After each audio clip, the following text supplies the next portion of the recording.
excited for the guys and an opportunity to go win a national championship and having a season that created the chance to be at home for our fans to experience a regional and a super regional, and then the victories of those two. A lot of good benchmarks to what happened in the last 4 or 5 months, and to start the season whatever it was, 19-0, and to manage the difficult midweek stuff that we face here, manage the difficulty of the ACC. I think in the conversations throughout the course of the season, there's always the question of the ACC, the SEC, the strength of those leagues, and I think it played out remarkably well that it's split, really good teams. Tennessee, exceptional program, very talented. They have been there. We faced them a couple years ago. They're dynamic. So we clearly have our work cut out. When you look at Friday, I'm so proud of what our players were able to do this year.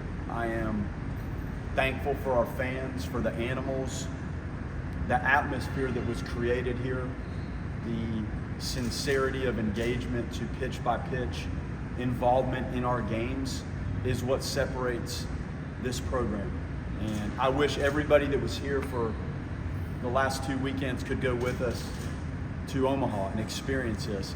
It's a spectacle that's up there with Augusta, the Final Four, the national championship football game. What our guys will see when you roll in there tonight and tomorrow and on the way to the game Friday is truly just a remarkable spectacle in athletics, and it's very unique and rare. So I'm excited personally to do it, and then I'm excited for the guys to experience it. For myself to have JT and NC State get back there, my wife is she was either going to be the happiest woman on the planet at 10 o'clock on Monday night or the most upset. So I survived, and NC State did it. So we get to go out there and be together for that. And they had a tough 2021. To have to load your son up from the back of the hotel we're going to be in for our team and towed him back to South Bend, Indiana during the COVID thing, and those guys getting booted out of the College World Series was one of the toughest experiences athletically, personally, and as a family we've had. So happy that we get to regroup out there, and that'll be a nice moment for us. Coach, one of the things you mentioned was the animals and the fan support you guys have felt all season. What are you expecting? What are you looking forward to from the fans who do make the trip out to Omaha? I'm excited for them to see what this is like, and it's a huge stadium, so you'll have 25,000+ people there, and they clear it out. So when you walk in there for the first time and that thing starts to fill up, it's really unique, and it's big, and it's a round, spacious venue. The city of Omaha opens up for this. They love this. I think it's one of the most unique sporting events you could ever attend. And the setup of the vendors and the people around the stadium and the restaurants and the bars and the atmosphere that's created because of how the stadium was built in the surrounding city is just awesome. So our fans will love every second of it, and I hope we can go play good baseball. You know, there's no chinks in the armor, any of the teams. You can look at the resumes and what they've accomplished to get to Omaha. Like, this is as good as it gets, and it's tough. College baseball has never been in a better position in terms of the talent, the age, the depth of these teams. So everybody that walks out, they're seeing the game played at the highest amateur level that it's ever been played at. Coach, it's so vital to get off to a good start out there. The format, do you have a sense of what you want to do for your starting pitchers? Yeah, they can just go shove and carve. That's what I want them to do. Jamie should be in good shape to open. Like, he had a real good bullpen today, so we'll probably go in that direction. And when you play every other day, it's different. Like, the format of this is different. You're used to the Friday, Saturday, Sunday, Tuesday. Well, all of a sudden, you know it's Friday, Sunday. So the ability of the relief pitchers to bounce back is a huge difference in how this tournament is structured, and it's a big deal. So guys that throw a little bit on Friday, man, you're off Saturday, and they can rest and recover. And that goes for everybody, so it's not like that's an advantage solely for us, but it does change things a little bit. So then as it lengthens out, when can the starter that throws Friday, when can Jamie recycle and be used again? And then you look at Dorsey, and it's the same thing. But clearly, getting off to a good start is huge. And when he's on his game, he's as good as anybody I've ever seen. So we just need him on it. And the defense is different out here. Now, I will tell you that. When we walk in that stadium today, I wanted the guys to see it. It's bigger.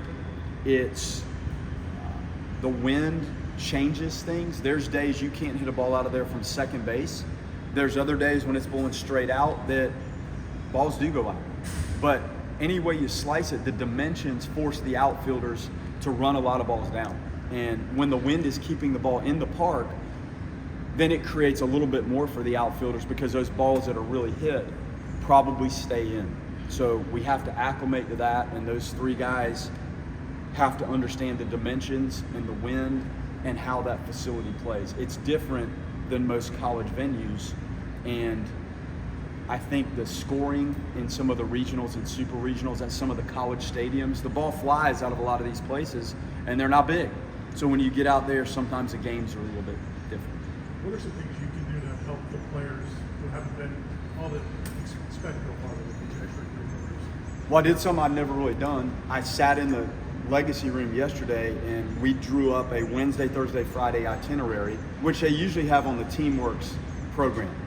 But that's kind of moment by moment and you have to scroll through it. So Sean put together a 3-day one-pager and he snapped a picture of it.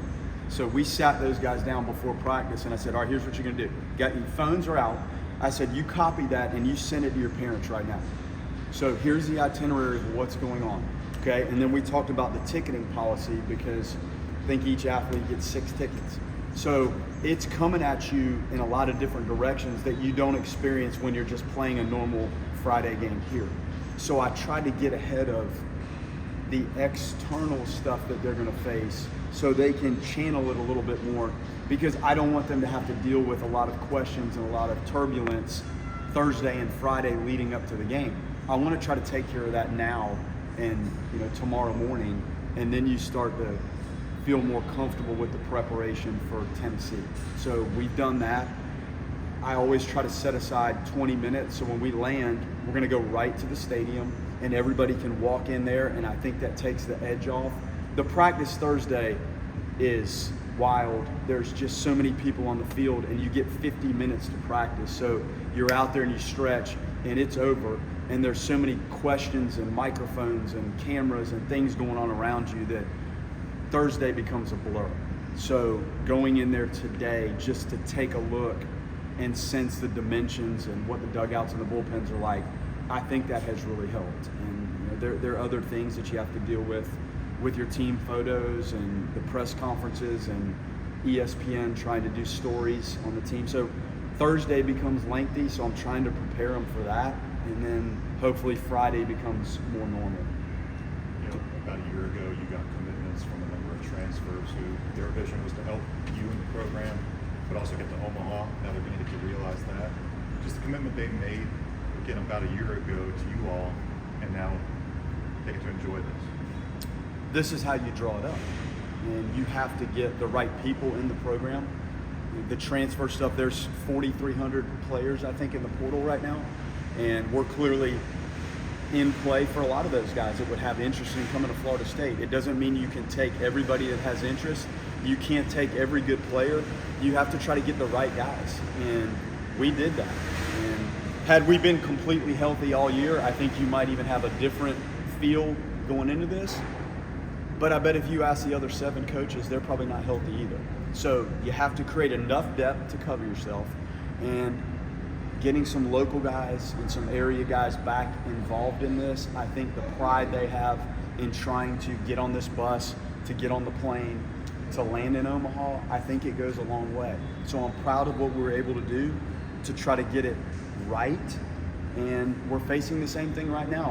I'm not going to act like the recruiting is not a big deal right now. Like, we're doing the same stuff right now. My morning, my night, all week. You have visits and phone calls, and it's a challenge. It is really tough on coaching the team and trying to manage the program. Because if you don't get it right now for next year, you don't want to backpedal. the world we're in is whitewater. It's talent warfare. It's facility warfare to try to continue to build and move. And we need to keep doing it. But this time last year, you tried to fill some of the spots that you knew you needed. And we did it with quality kids, which adds to the talent. And I think you see the result. Let's go to more. What as awful as parts of last year were there things that the guys have been able to draw upon, you have been able to draw upon this year in terms of just whether it's strengthening resolve or positives to it? Well, every day you're doing this, you learn. And last year you learned through some very difficult moments in a team that had so many young players. So you're learning and you're trying to stay positive with things. You're recruiting. You're trying to develop Cam Smith and Jamie Arnold, Tibbs and Ferrer and these other guys that you knew would be contributors. And that was what it was. There's really nothing I can do to change what happened last year other than try to build a roster and put the returning guys in the best possible position moving forward. So what did I learn from that? What did we learn? You learn how important roster management and building in this era of college athletics. And you can go talk to Mike Norvell, and it's the same thing. How you manage and acquire and get the talent into the program lays the foundation for how you build culture, how you practice, the structure of the calendar. So you learned through some difficult moments last year, and I think it probably galvanized some of those young kids that went through it that returned as much more experienced, seasoned players this year.